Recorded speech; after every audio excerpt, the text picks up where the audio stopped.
Boa tarde, vamos a terceira parte dos autores de Osasco para PEB 1, tá? É o concurso da FITO, tá? Aqui é a terceira parte, complementando e finalizando os autores. Vamos lá? Bom, conforme a bibliografia de Osasco, vocês têm Sérgio Haddad, Maria Clara de Pierro. Eles vêm falando a respeito da escolarização de jovens e adultos. Então, primeiramente, eles fazem uma retrospectiva da história da educação de jovens e adultos.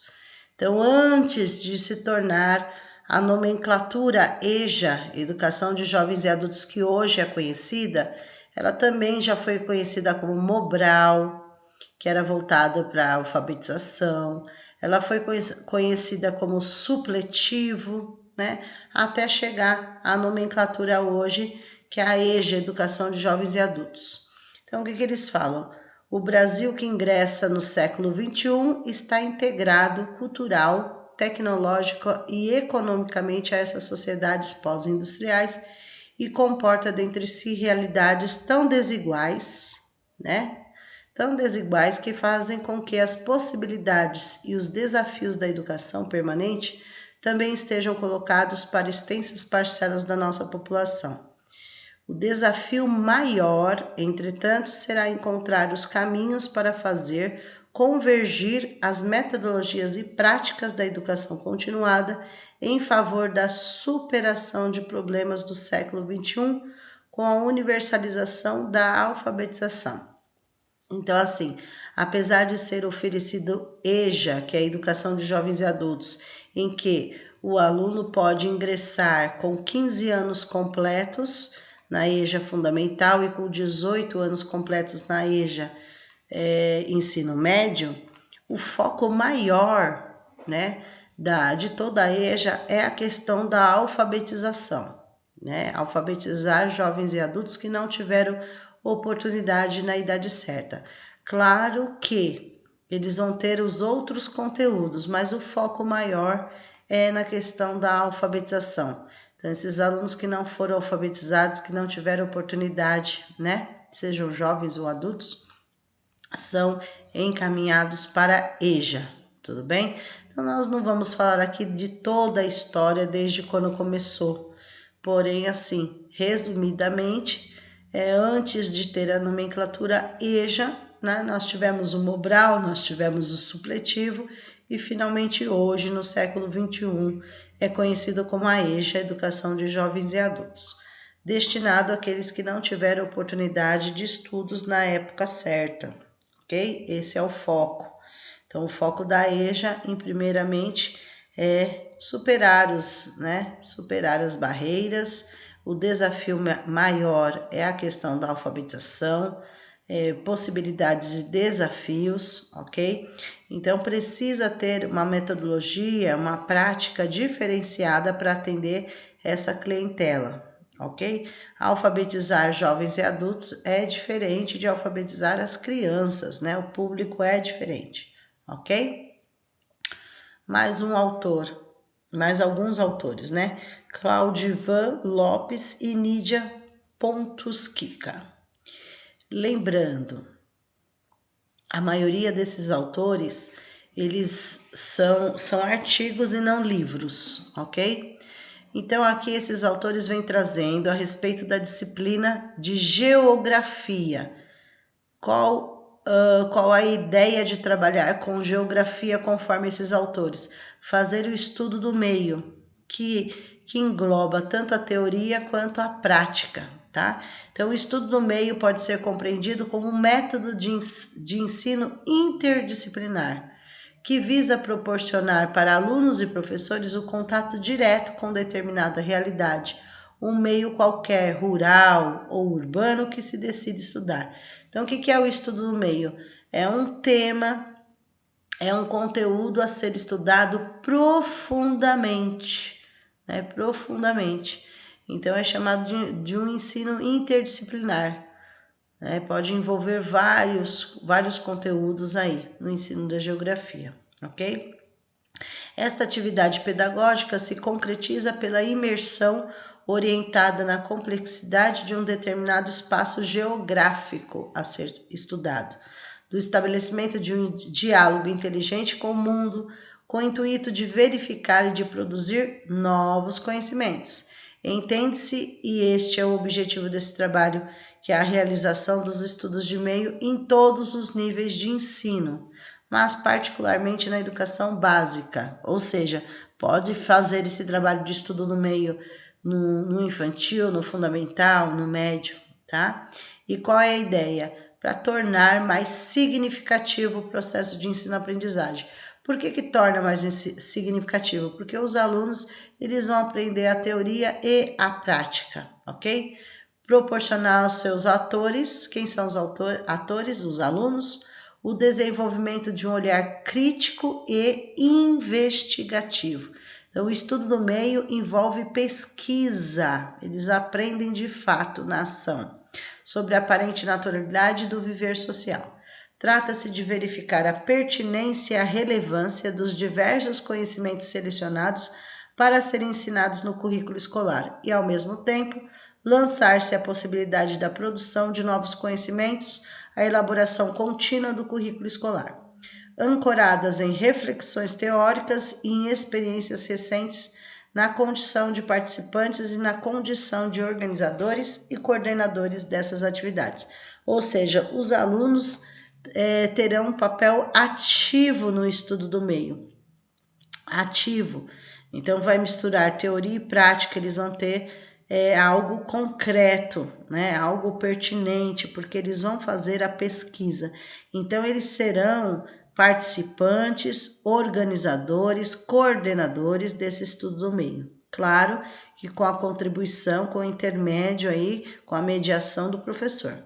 Tenciona-se contribuir para a melhoria da formação do professor e, mais ampliamente, para a melhoria da educação em nosso país no presente momento histórico. Então, trabalhar com o estudo do meio fará com que também o professor tenha uma maior formação aí, vai ajudar tanto os alunos quanto os professores e vai atingir uma qualidade de ensino, ok? Então, a importância do estudo do meio. Então, quais as etapas para organizar um estudo do meio? Aqui tem as etapas, né? São várias. Então, o ponto de partida do estudo do meio é o encontro dos sujeitos sociais, ok? Quem vai participar, né, dessas etapas desse trabalho do estudo do meio? Os professores, os pais, os alunos, enfim. A opção pelo espaço e tema a serem estudados, então deve ser discutido, né, que espaço será utilizado, qual o tema a ser pesquisado. A definição dos objetivos, deve ser feito um planejamento, né, para atingir esses objetivos. E é importante ter a elaboração do caderno de campo, onde vai fazer todas as anotações. Esse caderno de campo é um instrumento tradicional no trabalho de pesquisa de geógrafos, antropólogos, geólogos e geógrafos, né, entre outros. Também esse caderno de campo, tradicionalmente, porém hoje ele pode ser modificado, melhorado através da tecnologia também. Ele desempenha uma função didático-pedagógica fundamental em todas as etapas da realização. Porque o aluno ele vai anotar tudo que ele vê, tudo que ele pesquisou, né, neste caderno também, assim como os professores. Então, no estudo do meio, todo esse projeto do estudo do meio tem uma capa, né? A capa tem a ver com o tema, ok? O roteiro, o cronograma das atividades a serem desenvolvidas durante a pesquisa de campo, textos, mapas de apoio, roteiros das entrevistas, espaços para anotação, desenhos, croquis, trabalho de campo em si, sistematização dos dados coletados na pesquisa do trabalho de campo, avaliação e divulgação dos resultados. Então, um exemplo, vamos supor que o aluno vai fazer um estudo do meio sobre saneamento básico, sobre água, um exemplo, né? Então, ele vai para este lugar e vai anotar tudo que ele viu, toda a experiência que ele viveu, né? Para poder fazer parte aí, um levantamento. Então, o estudo do meio é algo muito concreto, né? Tem começo, meio e fim, teoria e a prática principalmente, ok? Então, é muito importante seguir as etapas do estudo do meio, ok? Não esquecendo do caderno de campo, ok? Vamos lá, mais uma autora aí, Maria Teresa Egler Mantoan. Ela vai falar da educação especial, da inclusão, com o tema diferenciar para incluir ou para excluir, por uma pedagogia da diferença. Então, como que nós falamos as escolas? Das escolas, escolas dos diferentes ou escola das diferenças? Nós falamos a escola das diferenças, tá? É assim que nós consideramos, não é a escola dos diferentes, é a escola das diferenças que nós falamos, tá? Implicam rigor e qualidade das propostas educacionais, enfrentam a si mesmas ao buscarem distinguir o modo como produzem as diferenças nas escolas, ok? Então, assim, o termo que nós utilizamos, escola das diferenças. Tais escolas atendem incondicionalmente a todos os alunos. Então, a escola das diferenças é aquela que aceita todas as diferenças e atende a todos, independente se é aluno da educação especial ou não, tá? Se apoiarem no sentido da diferença entre nossas políticas públicas de educação. Em muitos momentos, projeto igualitarista e universalista da modernidade, ok? Desculpa. Então, esse sentido da diferença entre nossos cenários sociais é ainda uma gigantesca tarefa. Então, transformar uma escola para ser uma escola das diferenças é um grande desafio, conforme a autora. Contrapondo-se a diferença entre a inclusão é uma reação aos valores da sociedade dominante e ao pluralismo entendido como uma aceitação do outro e incorporação da diferença sem conflito, sem confronto. Então, deve aceitar as diferenças, seja independente do aluno, né? Deve ser considerado, todos os alunos devem ser incluídos no processo. Estamos vivendo uma escola das diferenças, né? Todos nós temos as nossas diferenças, ok? Então, o pensamento da Mantoan. Nós temos que trabalhar. As escolas devem ser vistas como escola das diferenças e incluir a todos, não só integrar, mas incluir os alunos no processo educativo, ok? Próximo autor, José Morin, mudando a educação com metodologias ativas, tá? Metodologias ativas. O aluno será o protagonista do seu próprio conhecimento, um aluno ativo, um aluno autônomo, um aluno crítico, ok? E a tecnologia também vai contribuir com essas metodologias, né? O que a tecnologia traz hoje é a integração de todos os espaços e tempos. O ensinar e aprender acontece numa interligação simbiótica profunda, constante entre o que chamamos mundo físico e mundo digital. Então, hoje não tem como ficar fora, a metodologia ativa está envolvida também com as tecnologias, com os recursos tecnológicos. Não são dois mundos ou espaços, né? Não são dois mundos, é um único mundo, mas um espaço estendido, uma sala de aula ampliada, que mescla o híbrido, né? Então, vai mesclar o presencial e o híbrido, que é a mistura dos dois, né? O híbrido mistura o presencial e o digital aí, digamos. Porque não acontece só no espaço físico na sala de aula, mas nos múltiplos espaços do cotidiano que incluem os digitais. Então, o que nós chamamos de ensino híbrido? É uma mistura, uma mesclagem entre o ensino presencial sala de aula e o ensino que continua de forma digital, ok? Então, hoje é necessário.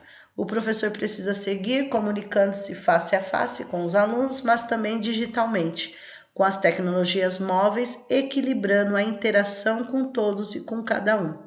tá? Então, o professor precisa se atentar ao grupo como um todo, assim como as suas particularidades. Cada aluno é aluno, né? Cada aluno tem as suas particularidades.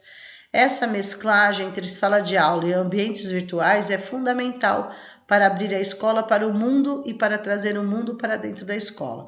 Então, nós pudemos ver de perto esse ensino híbrido, essa mistura, né? Nós podemos ver, mesmo estando voltando às aulas presenciais, ainda existe o híbrido, né? Muitos alunos ainda agora, mesmo com as aulas presenciais, muitas atividades são enviadas de forma virtual, ok? Uma outra mesclagem é de prever processos de comunicação mais planejados, organizados e formais com outros mais abertos, como os que acontecem nas redes sociais, onde há uma linguagem mais familiar, uma espontaneidade maior, uma fluência de imagens, ideias e vídeos constantes. Então não tem como mais fugirmos das tecnologias aí, ok? Então, as metodologias precisam acompanhar os objetivos pretendidos. Os alunos nesse processo são alunos proativos, né? Então, eles serão os protagonistas do seu próprio conhecimento através da mediação do professor. Eles serão protagonistas, eles vão tomar as decisões, ok? Serão criativos aí, enfim. Vão experimentar novas possibilidades. Desafios e atividades podem ser dosados, planejados, acompanhados e avaliados com o apoio das tecnologias. Então, a tecnologia não veio para atrapalhar de forma nenhuma, veio sim para colaborar com todo esse processo das metodologias ativas, ok? Vejamos. Finalizando aqui, um detalhe.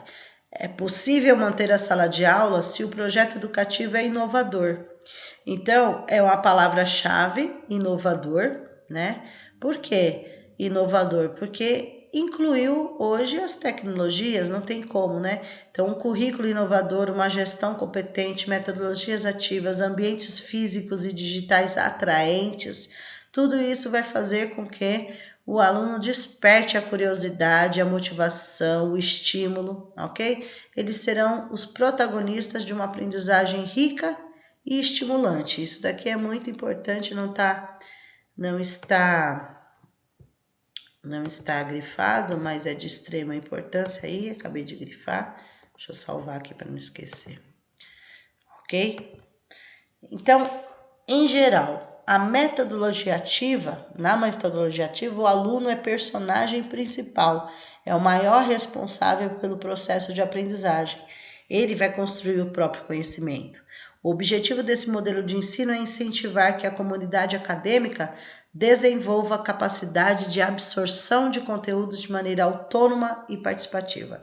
Então, com a metodologia ativa, o aluno é protagonista do seu próprio conhecimento, ele é crítico, ele é criativo, ele é responsável, né, por todo o processo, ok? E ele vai ter autonomia e participação ativa aí em todo o processo. Não podemos esquecer que hoje as metodologias ativas envolvem em todas as disciplinas, todos os conteúdos, a parte tecnológica, ok? Vamos lá. Próximo autor, também conhecido em concurso público, Moreira Candal, Vera Maria Candal e o Antônio Flávio Barbosa Moreira.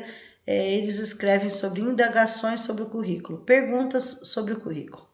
Então, não podemos esquecer que o currículo é o conjunto de todas as experiências e vivências, né, do aluno em geral. Se a gente fosse focar na legislação federal, o currículo é dividido em base comum e a parte diversificada, porém são indissociáveis.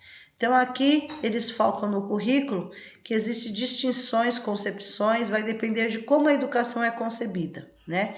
Diferentes fatores socioeconômicos, políticos, culturais contribuem para que o currículo venha a ser entendido. Então ele vai ser entendido conteúdos a serem ensinados e aprendidos, experiências de aprendizagem escolares a serem vividas pelos alunos, planos pedagógicos elaborados pelos professores, escolas, sistemas educacionais, objetivos a serem alcançados por meio do processo de ensino, processos de avaliação que terminaram por influir os conteúdos e os procedimentos selecionados de diferentes graus de escolarização. Em geral, existem várias concepções sobre o currículo, mas juntando tudo, né, resumindo tudo, então o currículo é experiências, deixa eu grifar aqui, experiências, aqui, conforme os autores, resume-se em experiências escolares que se desdobram em torno do conhecimento em meio a relações sociais e que contribuem para a construção das identidades dos estudantes. Resumindo mais ainda, são todas as experiências e vivências escolares que o aluno obtém, ok? Currículo, conjunto de práticas em que significados são construídos, propicia a produção, circulação, consumo no espaço social e contribuem para a construção de identidades sociais e culturais. O conjunto de todas as experiências, todas as vivências, todas as práticas, né, que o aluno possa possuir aí. Próximo autor é o Antônio Novoa. Ele vai falar sobre, especificamente, aos professores, imagens do futuro presente. Então, veja, o autor analisa os caminhos a serem trilhados pela profissão docente, baseando-se em estudos sobre a aprendizagem docente e seu desenvolvimento profissional. Então, tudo é focado no trabalho do professor, na formação do professor, ok? Seu foco é a formação e a capacitação dos professores. E existe uma preocupação do autor em relação aos professores com as novas tecnologias, tá? Porque hoje não tem como ficar fora das novas tecnologias. Então, o professor que não está ainda habituado, né, precisa se atualizar, precisa buscar aprender, ok? Porque isso faz parte do seu desenvolvimento profissional. E conforme o autor, um bom professor é aquele que vai passar pelos 5P, tá? 5P. Digamos, P elevado a 5. Então, é prática, profissão, pessoa, partilha e público. Então, um professor que tem esses 5Ps é considerado um bom professor. Ou seja, o professor precisa, para aprender, né? Não adianta só ele ser formado no nível superior e já ir dar aula. Ele vai aprender na prática. Não adianta só teoria, ele vai aprender na prática, tá? No caso da profissão, qual é a sua profissão? Profissão professor, profissão docente, tá? Porém, aqui, o profissão é o lado profissional. Não podemos esquecer o terceiro P, que é a pessoa. Embora o professor seja o profissional professor, ele também é um ser humano, né? Ele também é pessoa que tem sentimentos, que tem emoções, que tem a razão, que tem emoção, ok? Depois, partilha. O professor precisa partilhar conhecimentos, precisa conversar, dialogar, e essa partilha se dá no coletivo entre as pessoas. E, finalmente, o último P, 5, que é o público. Qual é o público que o professor, o alvo público, né? São as escolas. O público-alvo do professor são os alunos. E onde estão esses alunos? Nas escolas, ok? Então, não podemos esquecer que o Novoa nos traz os 5P. Prática, profissão, pessoa, partilha, público, ok? Então, conclui-se que o bom professor é aquele que possui uma formação construída dentro da profissão, baseada numa combinação complexa de contributos científicos, pedagógicos e técnicos, mas que tem como âncora os próprios professores, sobretudo os professores mais experientes e reconhecidos, ou seja, é uma troca, né? As propostas do 5P procuram valorizar o componente, a cultura profissional, as dimensões pessoais, as lógicas coletivas e a presença pública dos professores. Então, resumidamente, o pensamento dele é a formação dos professores e ele considera um bom professor aquele que tem esses 5P. prática, profissão, pessoa, partilha, público, ok? Próximo autor é o Vitor Paro, também é conhecido em concurso público, porém, no caso aqui, o livro que foi escolhido pela Bibliografia de Osasco, escrito sobre educação, ok? Então, no livro, ele fala sobre ética, sobre qualidade, trabalho, gestão, democracia, avaliação, cidadania. Resumindo, este livro destina-se a todas as pessoas ligadas ao ensino e ao encaminhamento de soluções para os problemas da educação básica, seja infantil, seja fundamental, seja médio. Professores e alunos de graduação e pós-graduação na área da educação e afins. Ou seja, é um livro voltado para todos da educação. Educadores, administradores escolares, no caso os diretores, e todos que atuam no âmbito da concepção e da execução de políticas educacionais. Vamos lá. Ele reúne, neste livro, diferentes questões. Então, ele fala sobre a educação e trabalho, a educação como um todo e o trabalho do professor, o trabalho dos diretores nas escolas. Educação para a democracia, porque é um direito de todos ter educação e exercer a democracia de seus direitos e deveres. Ele fala de questões políticas, queira ou não, o ensino é uma ação política. Ele fala da administração da educação, a equipe como um todo. Ele fala o vínculo que deve ter com o conselho de escola, que são os vários segmentos representativos, a eleição de diretores, a autonomia escolar e a participação da comunidade na escola. Essa parte que ele fala de eleição de diretores, na verdade, os diretores são concursados, Mas se houvesse uma eleição para diretor, quem faria essa eleição passaria pelo conselho de escola, ok? A autonomia escolar, a participação da comunidade na escola. Uma das formas da comunidade participar é o conselho de escola. Assuntos polêmicos também são tratados no livro a respeito da reprovação escolar.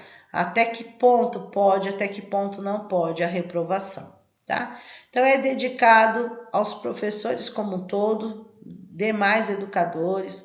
O esforço e prática cotidiana depende nada menos do que a dotação da infância e juventude brasileira de um mínimo cultural necessário para a constituição de uma sociedade a qual vale a pena pertencer.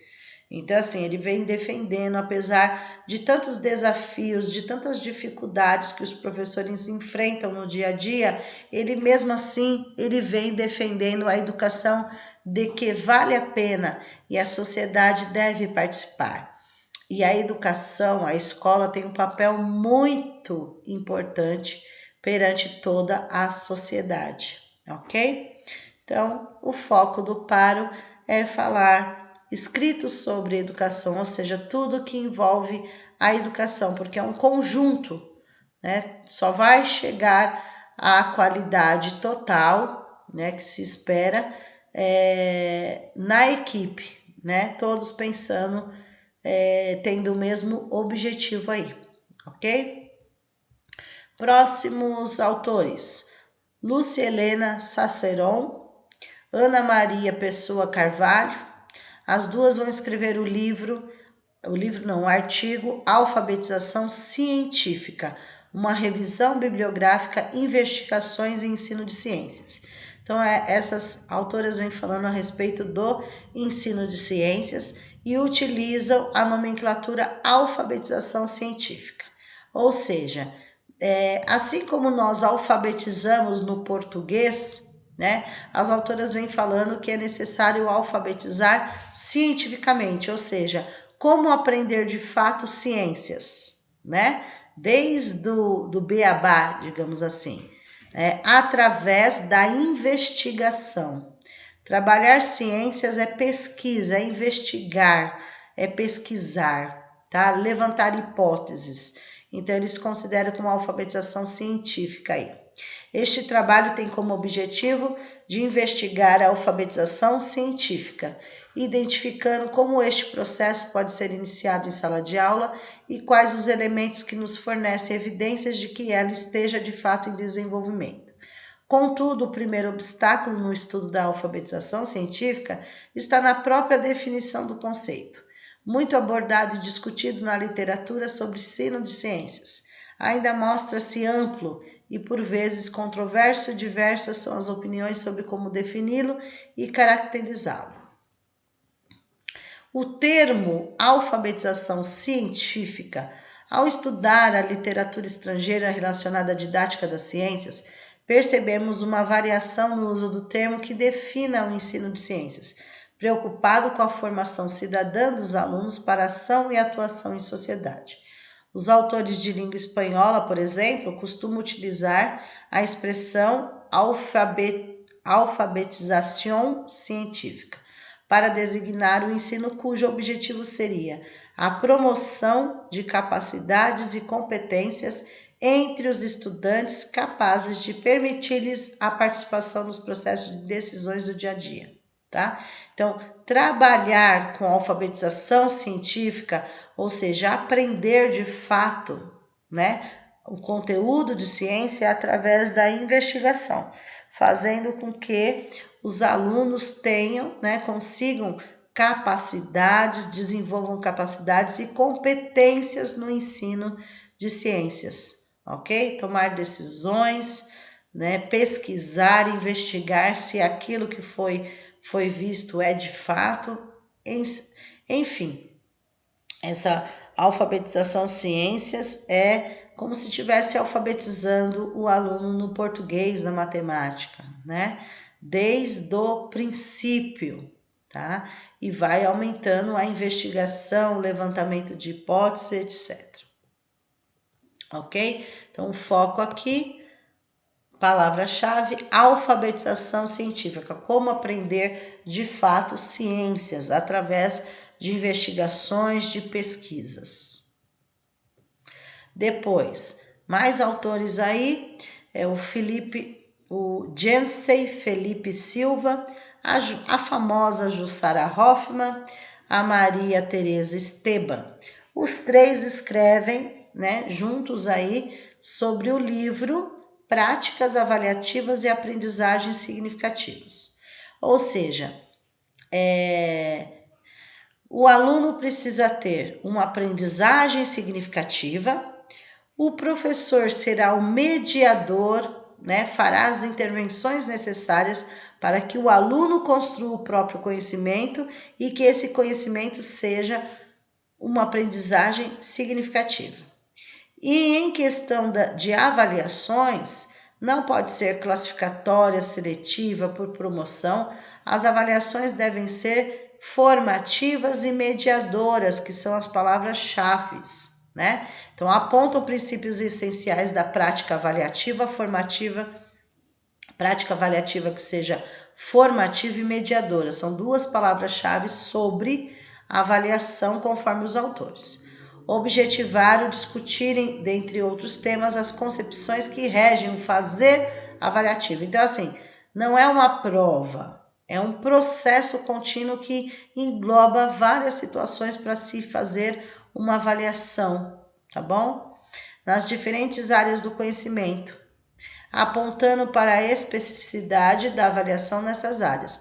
O desafio da ética na avaliação e pedagogia de projetos versus avaliação. A obra em questão apresenta as inter-relações de vários estudiosos de diferentes áreas do currículo para responder às questões que vêm sendo feitas por muitos professores, como avaliar nas diferentes disciplinas.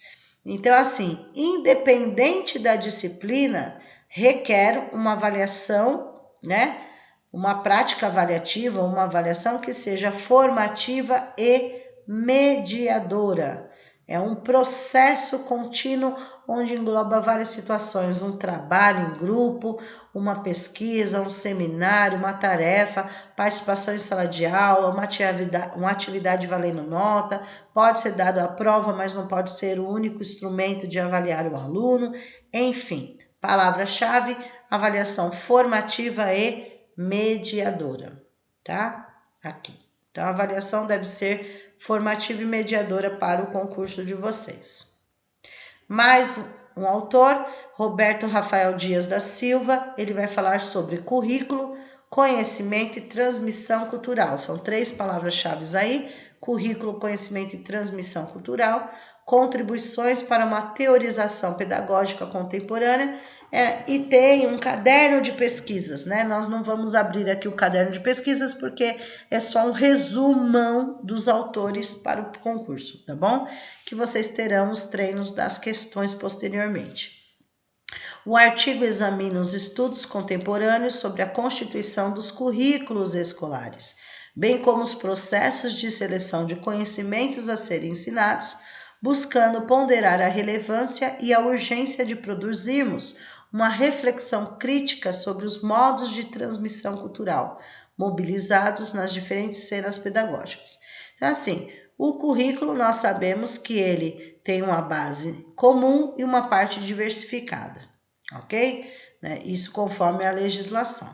Então, existe o currículo, né, que é enviado lá, que as escolas têm o currículo, e através dele nós fazemos um levantamento do que é viável ensinar naquele ano, naquele momento para os alunos, né? Então, um 5º ano, existe o currículo, mas daí você vai fazer um levantamento mediante a realidade da sua sala de aula, fazendo um planejamento, o que ele vai aprender naquele momento, o que é necessário ele aprender naquele momento. Por isso, requer uma reflexão crítica, né, sobre esses currículos e o que você vai ensinar a seu aluno, tá? Ok? Para tanto, inscreve essa problematização no âmbito dos estudos curriculares, indicando as maneiras pelas quais se atribui centralidade ao conhecimento, ao conceito de conhecimento escolar, tá? Então, o foco dele é no currículo, no conhecimento e na transmissão cultural, tá? Mas tudo envolve currículo aí, ok? Tudo envolve currículo, que é o conjunto, né, de experiências, de atividades, de vivências que os alunos vão ter, ok? Nas escolas, ok? Então, este é o foco aí do currículo, não podemos esquecer, tá? Nós teremos os treinos e daí vocês vão verificar como essas questões caem na prova do concurso, como esses autores cairiam como questão, como pergunta na prova de concurso, ok? Vamos lá. A Magda Soares, muito conhecida também em concurso público e fora, né? Este é o livro Alfabetização e Letramento, ok? Letramento e alfabetização, muitas facetas. Então, aqui ela vem trazendo que são conceitos diferentes. Letramento tem um conceito e alfabetização tem outro conceito. Porém, os 2 processos caminham juntos, são indissociáveis, né? Ou seja, para trabalhar, né? É para alfabetizar a criança, alfabetizar letrando. Letramento, alfabetização, letramento, tá? Qual a diferença entre um e outro? A alfabetização é aprender a ler e a escrever, é o código, regras, né? E já o letramento é o uso social da leitura e da escrita, são as práticas sociais. Para que o aluno vai utilizar no mundo, a leitura de mundo, ok? Então, no concurso eles perguntam essa diferença. É pedido para trabalhar com as crianças, né? Alfabetizar letrando, ok? Muitas crianças vêm até com o letramento, mas não estão alfabetizadas, porém a diferença entre os 2, né? O letramento são as práticas sociais e a alfabetização é a leitura e a escrita, aprender a leitura e a escrita. E o letramento, o que eu vou usar isso na minha vida, na leitura de mundo, nas práticas sociais. Então, eu aprendi a ler e escrever, eu vou poder fazer uma lista de supermercado para minha mãe, eu vou poder ler a rua da minha casa, etc. Tá bom? Então, é essa diferenciação aí. Próxima autora, acho que é a última, deixa eu ver.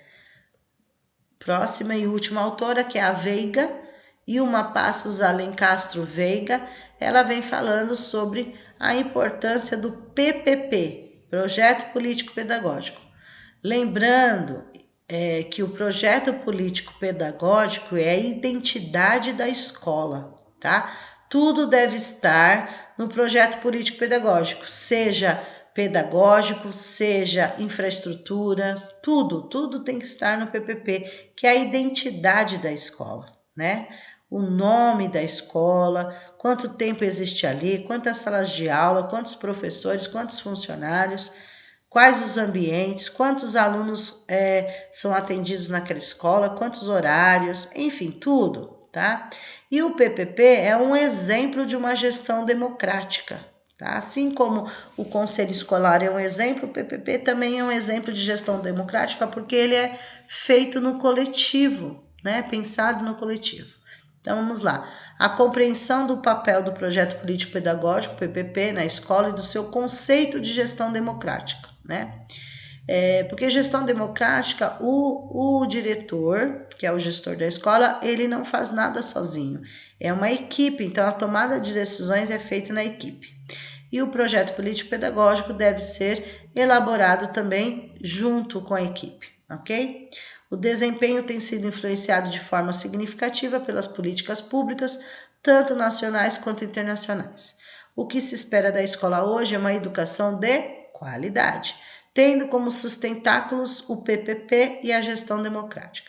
O projeto da escola e gestão trazem articulação e significado postulados para a construção dos marcos da educação de qualidade.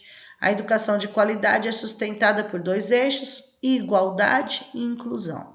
Então, tudo tem que estar no PPP da escola. Se tem um projeto, tem que estar no PPP, ok? Enfim, até a questão dos alunos da educação especial, quantos alunos são atendidos, tem que estar no PPP também, ok? Vamos lá. Os princípios. O PPP, Projeto Político Pedagógico, é um documento norteador da escola. Cada escola tem o seu. Ele evidencia a organização do trabalho pedagógico e o sentido para o compromisso estabelecido pela comunidade escolar para a organização geral da escola e da sala de aula. É um documento que expressa o compromisso e a responsabilidade da escola e da comunidade escolar com as ações que consideram a formação dos estudantes da escola pública. O projeto busca um rumo, uma direção, é uma ação intencional, palavra-chave, tá? Eu não coloquei aqui, deixa eu colocar. É uma ação intencional.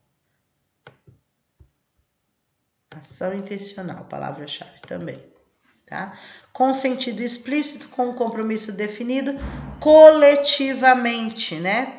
O PPP é feito, pensado, coletivo.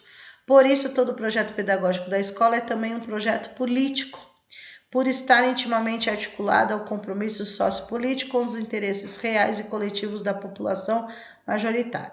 É político no sentido de compromisso com a formação do cidadão para um tipo de sociedade. Então, o PPP vai além de um simples agrupamento de planos de ensino e atividades diversas. O PPP não é algo que é construído e em seguida arquivado ou encaminhado às autoridades, como prova do cumprimento de tarefas burocráticas. Então, não basta você fazer, digitar, enviar. Tem que ser colocado em prática o que está lá, tem que ser colocado em ação o que está no PPP. Ele é construído e vivenciado em todos os momentos, por todos envolvidos com o processo educativo da escola, ok? Então, aí a importância deste PPP, ok? E aí nós finalizamos a terceira e última parte dos autores de PEB 1 para o concurso da FITO Osasco, ok? Até a próxima aí, fiquem atentos aos dias dos treinos aí, ok? Até mais. Terminei, graças a Deus.